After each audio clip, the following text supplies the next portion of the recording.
لو بتعمل الحاجات دي مشروعك في خطر كبير.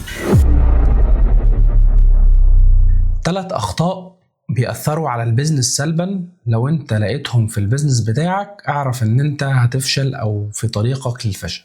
اول واحد، الكاش فلو مانجمنت او ادارة التدفق المالي. 90% من المشاريع اللي بتفشل بيكون عندها مشكلة كبيرة جدا في ادارة الكاش فلو او ادارة التدفق المالي. انت لازم يكون عندك نظام محاسبي لكل جنيه خارج وداخل، وبتسجل كل تفاصيل خاصة بالبزنس بتاعك.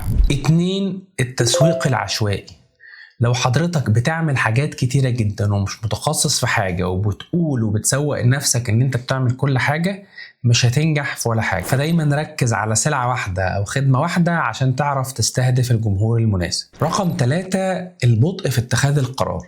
كتير من الشركات اللي بنشتغل معاها وبنلاقي أسباب أو من الأسباب الكبيرة اللي بتأثر على نجاح الشركات دي إن هم بقى عندهم تأخير كبير جدا في اتخاذ القرار، وعشان كده بيضيع عليهم فرص كبيرة جدا للنمو، بيضيع عليهم فرص كبيرة جدا إن هم يكسبوا، وفي نفس الوقت بتكون تلك الشركات مهددة بخطر كبير جدا. آخر حاجة، ركز في الأخطاء اللي احنا قلناها، ولو في عندك خطأ في شركتك من ال3 دول اعمل خطة قصيرة الأجل وطويلة الأجل عشان تتفادى الأخطاء دي والبزنس بتاعك يكبر.